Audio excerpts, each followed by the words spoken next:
Mais pourquoi écrêter la pointe de consommation ? Tout d'abord, pour ne pas mobiliser des actifs qui ne seraient mobilisés que pendant cette courte période de pointe de consommation et donc sous-chargés et coûteux.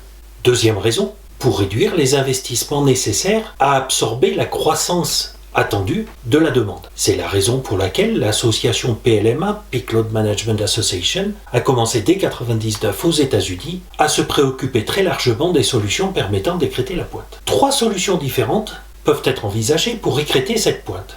La première, inciter les consommateurs à délester certaines charges, à travers par exemple un tarif incitatif, comme a pu l'être le tarif JP-DDF. Le deuxième moyen consiste à activer à distance automatiquement un certain nombre de charges, des chauffe-eau par exemple, selon un schéma fixe, prédéfini, connu du consommateur, ce qui permet au consommateur de s'adapter à cette activation à distance. Le troisième moyen consiste à contractualiser avec les grands consommateurs principalement un schéma plus flexible d'effacement. Et donc, associé à cet écrêtement de la pointe, on voit émerger une notion d'effacement qui consiste à stopper avant de redémarrer une charge donnée. C'est un moyen d'action sur chaque charge qui est relativement facile à mettre en œuvre, relativement facile à activer, relativement facile à contractualiser. À partir de là, on a défini une flexibilité comme une capacité à faire varier sa participation à l'équilibre des systèmes énergétiques, soit en produisant ou consommant plus, soit en produisant ou consommant moins. Et donc, comme pour un équilibriste sur une poutre, il y a 2 moyens de maintenir cet équilibre. Le premier, c'est des petits micro-ajustements, ce qui correspond au mécanisme du réglage de fréquence ou de la réserve primaire en ce qui concerne les mécanismes d'équilibre de réseau. Et puis il y a des ajustements un petit peu plus significatifs pour rétablir des déséquilibres plus importants ou plus durables. C'est l'objectif par exemple de la réserve tertiaire dans les mécanismes d'équilibre de réseau. Les effacements, tels que je les ai définis, peuvent répondre au deuxième besoin. Les modulations, qui consistent à faire varier l'intensité d'une charge, correspondent au premier. Les flexibilités participant à l'équilibre du réseau évoluent. Hier, les flexibilités qui principalement, majoritairement, participaient à l'équilibre du réseau étaient plutôt les centrales thermiques, au charbon, au pétrole, au gaz, parce que dispatchables, c'est-à-dire à puissance réglable. Elles étaient complétées par la participation de certaines centrales hydroélectriques. Aujourd'hui, dans le cadre de la transition énergétique, les centrales thermiques ont plutôt tendance à disparaître. Les barrages souffrent quelquefois de manque d'eau et ne peuvent pas participer, notamment au printemps. C'est un problème particulièrement important en Suisse. Les centrales au fil de l'eau subissent de plus en plus de contraintes également environnementales et ne peuvent pas faire varier leur débit autant qu'auparavant parce que ces variations de débit peuvent perturber l'écosystème qu'il y a en aval des barrages de fil de l'eau. Et donc on voit participer émergentes un certain nombre de flexibilités nouvelles, des centrales solaires qui ne peuvent peut-être pas augmenter leur production mais qui peuvent s'arrêter, des batteries qui peuvent être actives pendant un temps court, des cogénérations, des centrales biomasse et bien sûr des consommateurs. Ces nouvelles flexibilités ont 2 caractéristiques nouvelles. D'abord, elles sont unitairement plus petites et plus nombreuses et la deuxième, c'est qu'elles n'ont pas tout à fait la même souplesse que les flexibilités habituelles.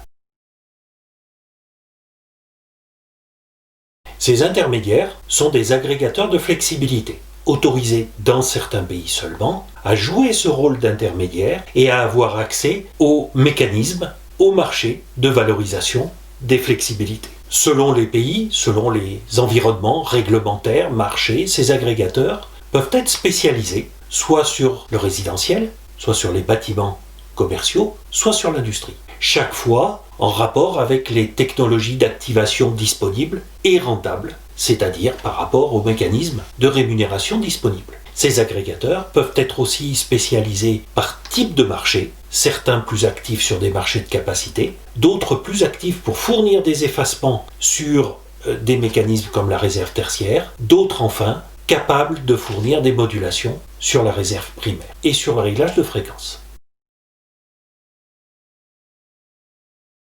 Plusieurs raisons pour eux de s'adapter.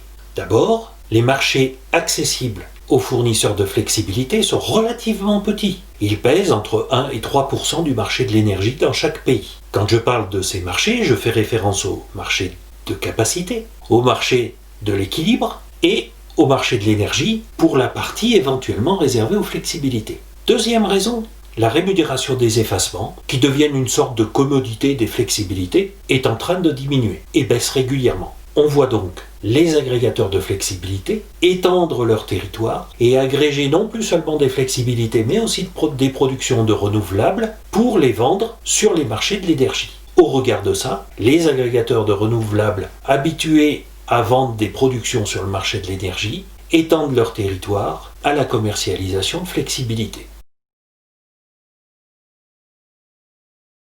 D'abord, la compensation de l'intermittence de la production solaire, éolienne, etc.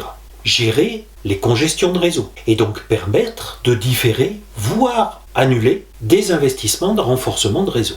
Réduire le coût des imbalances. Développer des logiques d'équilibrage multiniveau, c'est-à-dire commencer à gérer l'équilibrage au niveau d'un microgrid, puis gérer un deuxième niveau d'équilibrage au niveau d'un réseau de distribution régionale, puis enfin gérer l'équilibrage au niveau d'un réseau national. À travers ces quelques exemples, on voit que les gestionnaires de réseaux de distribution vont désormais devoir faire appel à des flexibilités et dans les marchés libéralisés, marchés européens par exemple, vont devoir développer leur propre marché leur permettant de faire appel aux flexibilités.